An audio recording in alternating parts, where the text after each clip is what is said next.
Ludo ঠিক আছে, তাও নিয়ে যাও। এইদিকে তুমি বলো বলো।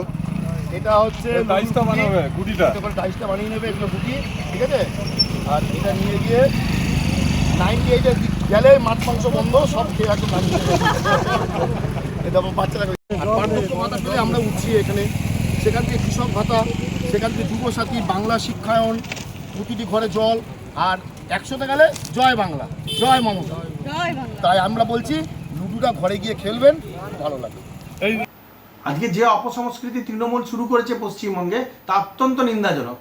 একটা লুডো ডিস্ট্রিবিউট হচ্ছে যেটাতে সাপ সিঁড়ি খেলা হয়, সেই লুডোটার মধ্যে আপনি কল্পনা করুন যে সেই লুডোটার মধ্যে যে সাপের মুখে নরেন্দ্র মোদীজি এবং অমিত শাহজি, একজন প্রধানমন্ত্রী এবং দেশের গৃহমন্ত্রীকে, সেই তার সাপের মুখের মধ্যে তাদের মুখ লাগিয়ে দিয়ে সেগুলোকে বাড়িতে বাড়িতে ডিস্ট্রিবিউট করা হচ্ছে।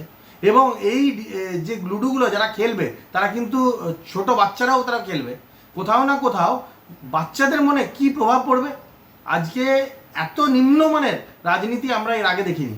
আমরা মনে করি সাধারণ মানুষের জবাব কিন্তু ভোট বাক্সে দেবে, এবং আগামী ইলেকশনে এই তৃণমূল আর পশ্চিমবঙ্গে মসনদে অন্তত থাকবে না, কারণ সাধারণ মানুষ কখনোই দেশের প্রধানমন্ত্রী বা গৃহমন্ত্রীর অপমান বরদাস্ত করবে না।